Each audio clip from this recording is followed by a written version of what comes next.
You're listening to The Briefing, first broadcast on the 4th of August 2025 on Monocle Radio. The Briefing, in association with Addis.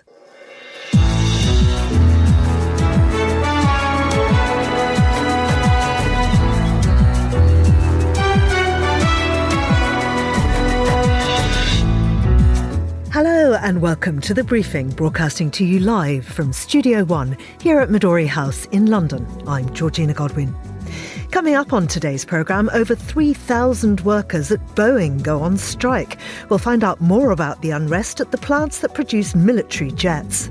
Then, when you talk about nuclear, we have to be prepared, and we're totally prepared. Donald Trump says he's moving 2 nuclear submarines closer to Russia. But given that they have a range of 7,000 miles, well within their normal positions, what on earth is the point?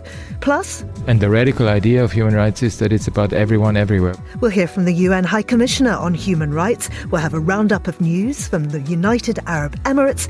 And Vietnam plans to build a new airport. We'll examine how this feeds into the current boom in airport construction in the country. All that right here on The Briefing with me, Georgina Godwin.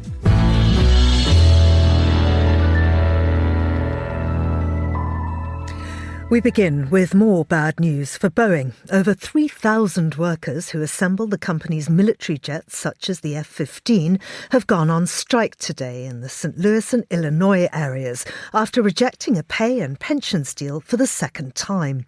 Well, I'm joined now by the aviation analyst Sally Gethin. Sally, many thanks for coming back on the show. What do the workers want? Well, the workers aren't satisfied with the deal that the management put on the table, which was a 20% pay offer in a 4-year agreement. And also these workers, their union is the IAM, is saying they're not happy with work schedules and pensions. And it's worth bearing in mind this is a different set of workers to the ones that were on strike around this time last year. So these workers haven't been on strike for nearly 30 years. So for them, it's a very serious matter because they don't have any track record recently of any industrial action or disputes with the management. Tell me a little bit more about these 2 facilities in St. Louis and Illinois, because these are primarily for making military aircraft. Is that correct? Yes. If you look at Boeing, obviously we have the commercial airplanes division, and we all know about that. That's been very, visible in the last few years. And then obviously defence, space and satellite, I might add as well. And so these 2 facilities, they are responsible for producing the F-15, which is a fighter aircraft used by not only the USA, but Israel, Japan and Saudi Arabia, and the FA-18, which is used by other countries, Canada, Finland, Malaysia, Spain and Switzerland. But having said that, these 2 fighter aircraft types are due to end production at the end of the decade, to make room for new models, new lines, new fighter aircraft. But of course, we don't hear so much in the headlines about Boeing's defence division and these aircraft. But they really have been the quiet heroes while Boeing suffered so many problems and afflictions over its commercial jets, with all the incidents that we've discussed here at Monocle as well over recent years. So they've been, steady and maintaining profitability for Boeing. Obviously, Boeing has fallen into losses, unfortunately, with all the problems it had as well. But it can't afford to lose this battle, if you like, with its employees in defence. And yet, the CEO, Kelly Ortberg, is making confident noises that he doesn't think this is that serious and that the management will weather the blow from the strike. I wonder, though, in situations like this where national security is involved, if there aren't laws governing that. Well, obviously there will be concerns at the highest level and in Congress that, if this was not managed correctly and were to drag on, that would definitely come under more scrutiny and raise concerns. I think that might be linked to the fact, that it might be why Kelly Ortberg is sounding confident and pointing out that it's a fraction of the workers that went on strike with the commercial airplanes division. And also, Kelly Ortberg and the management claim to have a robust contingency plan in place. So we have to see. I think if it really did fan out, Georgina, then there could be intervention at a government level. Mm-hmm. So in terms of impact on the company, I mean, do you believe, Ortberg, do you think this is going to be all right? They will weather the storm?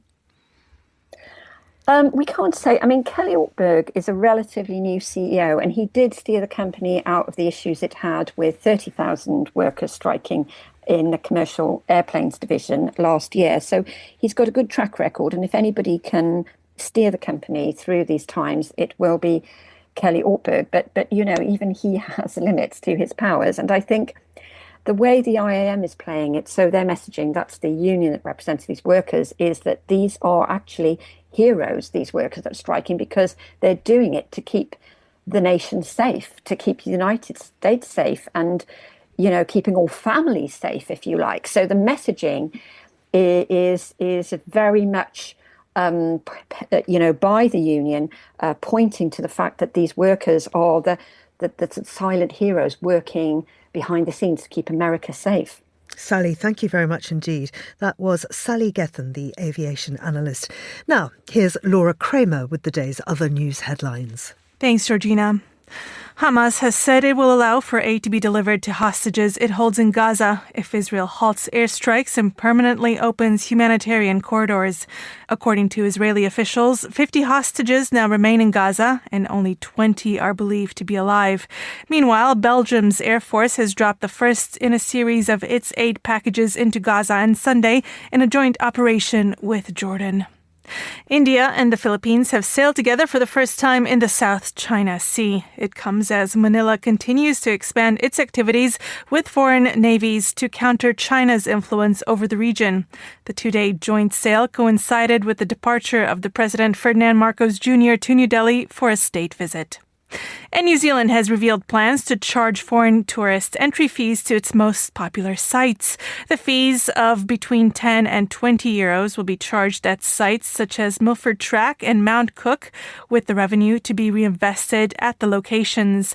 New Zealanders will continue to have access to the conservation estates for free, as the government says it is their collective inheritance. Those are the day's headlines. Back to you, Georgina. Thanks, Laura. Donald Trump announced on Friday that he's moving 2 nuclear submarines closer to Russia in response to what he called threatening rhetoric from the country's former president, Dmitry Medvedev. Well, I'm joined now from Paris by Cormac McGarry, who's Director of Control Risks Maritime Intelligence and Security Services. Cormac, lovely to have you on the show. What did Medvedev actually say that prompted this move? Well, thanks for having me. And Medvedev essentially issued a statement on Telegram using the words dead hand and saying that Trump's rhetoric and each new threat from the United States could be perceived as a step towards war. But specifically, the term that he used was the idea of dead hand, which in some circles is seen as Russian speak for retaliatory nuclear response. So, I mean, we've seen how Donald Trump reacted. He says he's going to move these submarines. Can you tell me more about the submarines themselves? Yeah, I mean, what's crucial here is that Trump has said he's deploying submarines into regions, and I'm not even paraphrasing there. He didn't specify where, and he didn't specify what type. That's important because the US has by far the largest submarine fleet in the world, but not all of those submarines are what you might think they are. Typically, people think of military submarines as all carrying nuclear powered engines and nuclear armed missiles. That's not true. Of that major fleet that the United States has, about 14 are what you call SSBNs, which are basically ballistic missile infused submarines that are capable of firing nuclear weapons. The rest of the fleet is consisted mainly of what you might call cruise missile submarines, as well as attack submarines. Attack submarines are more used for example, countering other ships and submarines at sea. What's important is the ballistic missile-powered armed submarines, because these are the nuclear deterrent threat of the United States.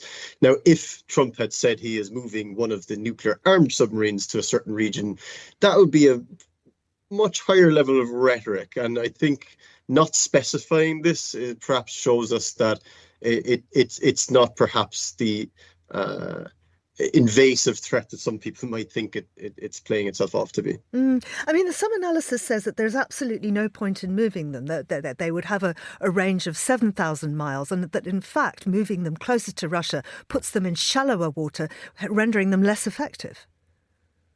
And that's also important, and why I think the rhetoric here is really what this is about, as opposed to actual military positioning. Because of those 14 ballistic missile armed submarines, you are completely right, Georgina. The whole point of having a fleet that size, and the whole point of having them as submarines, is that they can be anywhere in the world at any time. You don't need to specify where they are in order for them to be a threat. It's the same with the UK military doctrine. Nuclear armed submarines, it's a much smaller fleet, but the doctrine is the same, that at any one moment, one of those submarines could be anywhere on the planet and pose a threat. So you don't need to specify where they are in order for them to be a threat. And equally, what's important here is that what Trump's rhetoric is countering rhetoric from Dmitry Medvedev. Medvedev is not the president of Russia. He's not Putin. So Trump doesn't need to counter a head of state here. It's essentially social media rhetoric. I mean, so why do it? It doesn't seem that will give the US any kind of strategic advantage. There's a few arguments floating around in analyst circles here. Why does Trump post anything on social media is a question in and of itself. But interestingly here, why do it to Medvedev specifically? Is that giving some kind of legitimacy to Medvedev as opposed to Putin? So there could be an interesting analysis there as to whether this is actually maybe a calculated piece of rhetoric precisely to sow a little bit of discontent, perhaps, between Putin and Medvedev, remembering, of course, that Medvedev doesn't have any actual power. A lot of the reasons Medvedev says things like this, he's become quite a nationalist over recent years, and one of the reasons he may be saying things like this is to remain relevant in the war economy that is Russia, and perhaps a reason for Trump's response is precisely to kind of goad Putin into a response that might result in a slap on the wrist for Medvedev. Because if you think about this from a Putin perspective, a US president has just responded to a threat made by someone who is not Putin. Yes, very interesting. Also interesting is the fact that the UN Special Envoy, the former property developer Steve Witkoff, is heading to Moscow. I wonder how Moscow is likely to respond to both the submarines and to Witkoff's visit. Perhaps the submarine issue is more important, because if that does get responded to, it does actually move up the nuclear escalation ladder, whereas Witkoff is essentially a diplomatic visit. So to the submarine issue, I forecast what's going to happen here is probably nothing. I don't think you're going to have any real official response from the Kremlin to this statement from Trump, because again, the statement doesn't really say anything. It's not detailed enough to merit any kind of escalation from Moscow. Cormac, thank you very much indeed. I understand that you're in Paris, and can I recommend that you pop into our cafe there? It's on Bushmont Street and it's fabulous. I absolutely will take that recommendation. Cormac McGarry, thank you very much indeed. You're listening to The Briefing on Monocle Radio.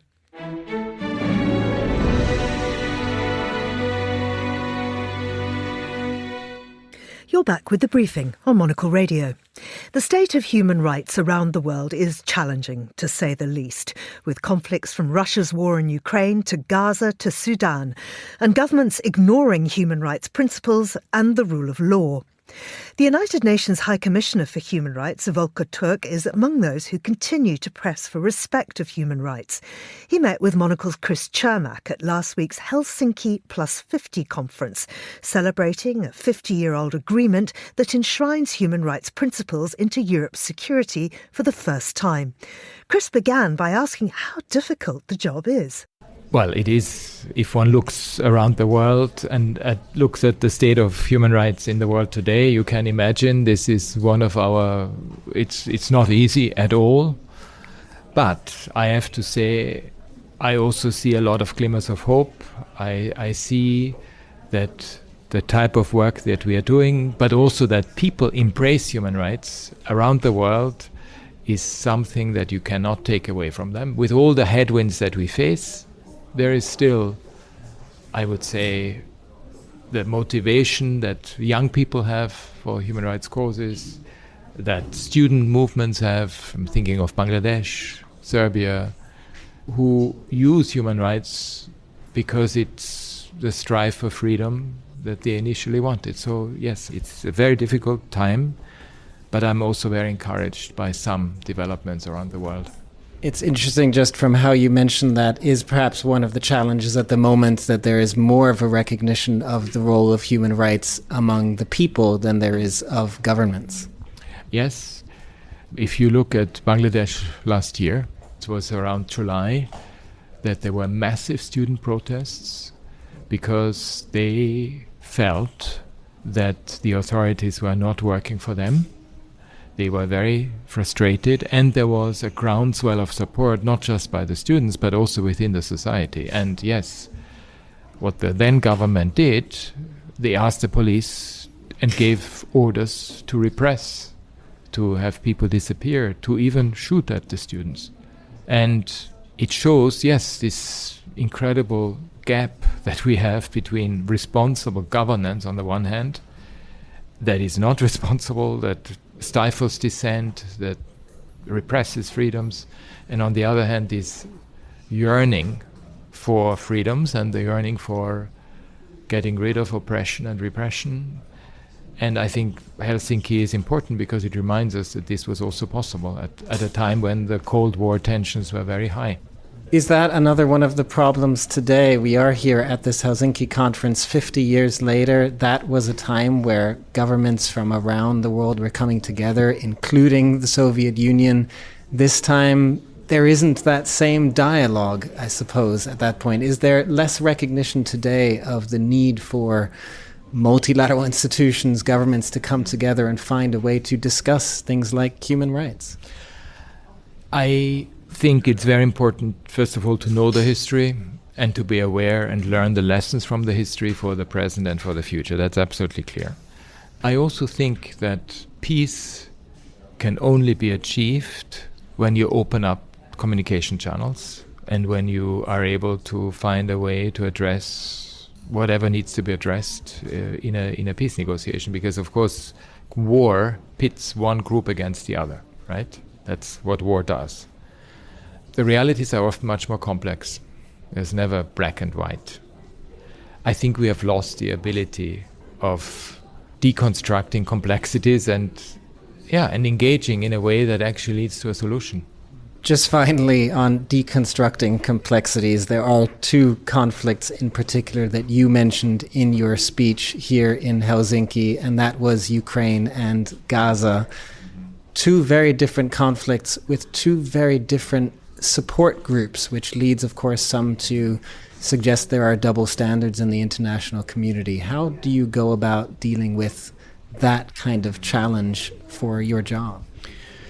It's, in the current context, extremely important to remember that human rights is not an ideology. Human rights is coming out of experiences, historical experiences, and it provides the consensus that we need in the world to move forward. And the radical idea of human rights is that it's about everyone everywhere. We don't make exceptions and we don't make distinctions when it comes to the respect for human rights. We don't say that one country gets away with it, another country doesn't. So double standards for us is not an option. And it's not an option for whoever wants human rights to be respected in this world. And has it been harder for you to report on things on the ground, you mentioned as well in your speech, in both of these conflicts? Yes, I mean, in Ukraine, we are no longer present in the occupied eastern part, which makes it more difficult, but we are still continuing reporting on it. In Gaza, in the West Bank and in Gaza, we are present, but we are present in a much smaller way. And unfortunately, for instance, the Israeli government did not allow my international staff to go back to Gaza and the West Bank, and that is a problem. We have national staff there, but not international staff. And I wish it's in the interest of everyone that there are objective, independent eyes and ears out there that report about what's happening. It's the same with journalists. I mean, if journalists are not allowed to go in, it's very difficult. That was the United Nations High Commissioner for Human Rights, Volker Turk. You're listening to The Briefing on Monocle Radio.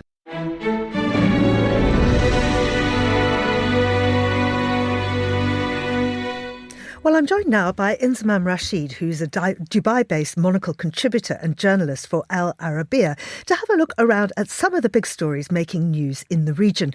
And the first thing, of course, Inzi, is the terrible heat. 50 degrees, people are wilting. Doctors have said, do not go out at the hottest time of the day. Tell us more. Yeah, it is very, very hot. The second you step outside, it's not useful if you have glasses like me because they will fog up pretty much straight away, especially when you come from the AC to outdoors. So, yeah, it's getting pretty hot here in the UAE. The latest record that we have of one of the hottest readings so far is 51.8 degrees Celsius. That was on the 1st of August, recorded in Abu Dhabi. And we are experiencing what the scientists here are calling historic heat across this country. And as you said, Georgina, doctors are warning of the rising cases of heat exhaustion, dehydration, dizziness as well, especially amongst a lot of the outdoor workers here in the UAE, the elderly as well, and many vulnerable groups. So they've issued a lot of public health advice to many people. That includes avoiding any outdoor activities from 12 p.m. to 4 p.m, staying hydrated, obviously, wearing breathable fabrics like linen or cotton, and applying sunscreen, and eating, I love this one, eating hydrating foods like watermelon. That's some advice from the public health advisors. They've also, one thing that the UAE has done, the government here, they've enforced its annual midday work ban from 12:30 to 3 p.m. between the middle of June to the middle of September. And that's mainly to protect the outdoor labourers. When I look outside my window right now of the apartment that I'm at, they've all just got back to work now. It's 3:20 here in Dubai, and they're out in that heat, working away, hard hats on, high vises on as well.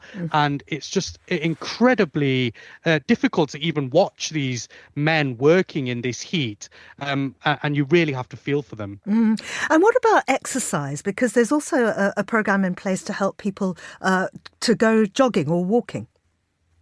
Yeah, because this is it's the last place on earth you want to go for a run or even a late night walk when the humidity is absolutely outrageous. So what the government here has done, and this is backed by the Crown Prince Sheikh Hamdan, is they've actually opened the shopping malls up very early before all the stores have opened from about 7 a.m.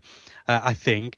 And what they've said is come and run and walk inside the malls. They've called it a mallathon, and it's basically fitness zones allowing people to come in, run 20 kilometers if that's how long they want to run for, whatever it may be, and they can go ahead and carry out their exercising, as opposed to being out in the sweltering heat using the shopping malls. But the thing is, I think the problem that I would have is I'd probably get a bit distracted and end up doing some window shopping instead. That would slow me down terribly. Absolutely. And of course, another place that you can go to if it's unbearably hot outside is a theme park. And soon there'll be even more of a choice. Tell us about this new Harry Potter theme park. Yeah, it's getting a bit exciting over in Abu Dhabi because just earlier this year, they actually announced that the latest Disney World will come to Abu Dhabi. So they will have a new Disney resort, be the first ever one in the Middle East, and it will be here on Yas Island. I think it's Disney's 7th global theme park resort. And of course, they're going to have all the usual Disney paraphernalia there, which will be very, very exciting for people to visit across the world. However, Warner Brothers has also announced that the Middle East will get its first Harry Potter themed park as well. So this was confirmed in the 2025 wider reveal, and it will include all the kind of original Harry Potter rides that are seen in other Harry Potter worlds as well. It's expected to cost around $816 million to build, but I'm sure over time a place like Abu Dhabi will make all of that money back. So yeah, once at the ready, Harry Potter World is coming to Abu Dhabi. I'm slightly confused by this story because, of course, we know that Universal Studios operates the only theme parks, and yet Warner Brothers is doing this. Yeah, it is interesting, but Warner Brothers does already have a strong presence on Yas Island in Abu Dhabi. So they have already a number of theme parks there on the island. And so it would be interesting to see what deal has been done behind closed doors. Obviously, Warner Brothers has kind of state-of-the-art theme parks already across the world. There will no doubt be a conversation that's had with Miral, which is the development company who will be behind this. They will have pumped a lot of money in securing this contract to get Harry Potter World here. But yeah, as you mentioned, this is obviously, it's a Universal backed initiative in other parts of the world. But Warner Brothers, who does have a stronghold on Yas Island in Abu Dhabi, clearly now the partners in bringing Harry Potter World to the capital. Inzi, thank you very much. Keep cool. Eat watermelon. Inzman Rashid, thank you.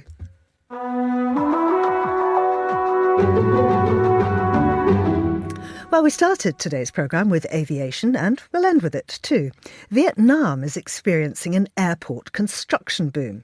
The focus is on Dien Bien Airport near Hanoi. Construction began in December last year as a military airport, but last week the Ministry of Construction massively expanded the plans, upgrading it to the country's second largest airport, aiming for an annual capacity of 50 million passengers by 2050. Well, to hear more about what this could mean for Vietnam's infrastructure and its growing demand for air travel, I'm joined now by Michael Totarski, who's a journalist based in Ho Chi Minh City and the author of the Vietnam Weekly newsletter. Michael, it's good to have you with us here.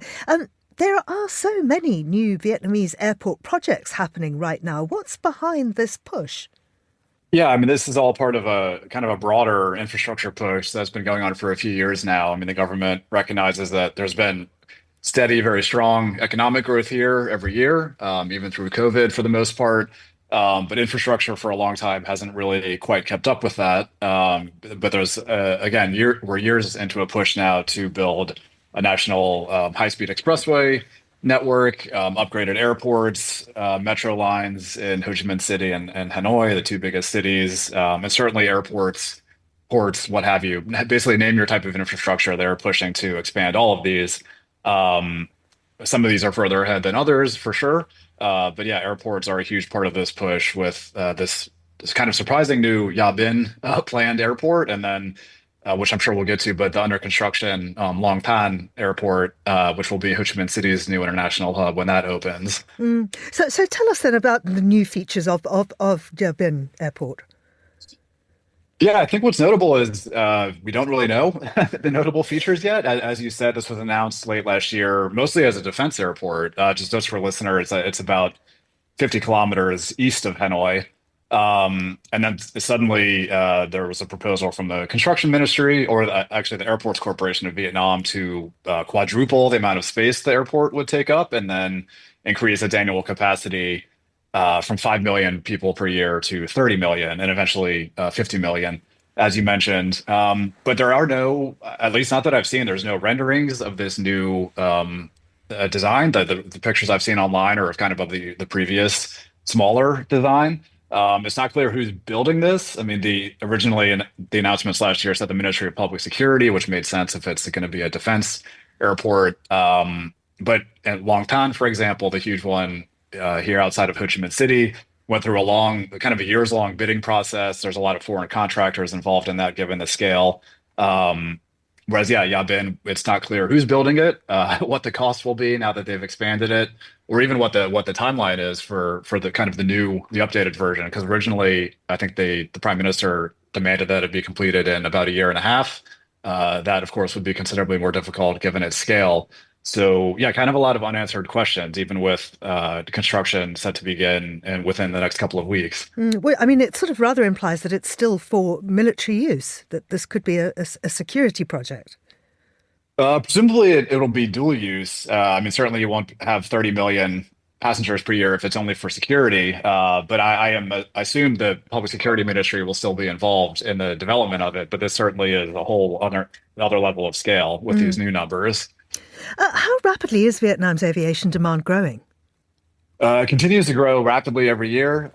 So far in the first half of this year, there were in total about 41 million passengers going through the airports nationally. That's international and domestic passengers, with domestic making up about 18 million of those passengers. So the domestic grew 7% year on year. International grew a little bit faster. So it continues to grow steadily. And as I mentioned, the country is building out an expressway network, but it's still far from complete. And the existing national rail line is extremely slow. It hasn't changed much basically since the middle of the century. It takes, I think at least 30 hours to get from Hanoi to Ho Chi Minh City. So really, if you're traveling long distance, flying is the only option. I mean, there are, buses and things like that, but they take a while. So this is going to keep growing every year. There's a fast growing middle class here. Economic growth continues and aviation is continuing with that. Michael, thank you. That's Michael Tatarski there. And that's all for this edition of The Briefing, which was produced by Laura Kramer and Ryuma Takahashi. Our researcher was Henry King and our studio manager was Mariella Bevan. The Briefing is back tomorrow at the same time. I'm Georgina Godwin. Goodbye and thanks for listening.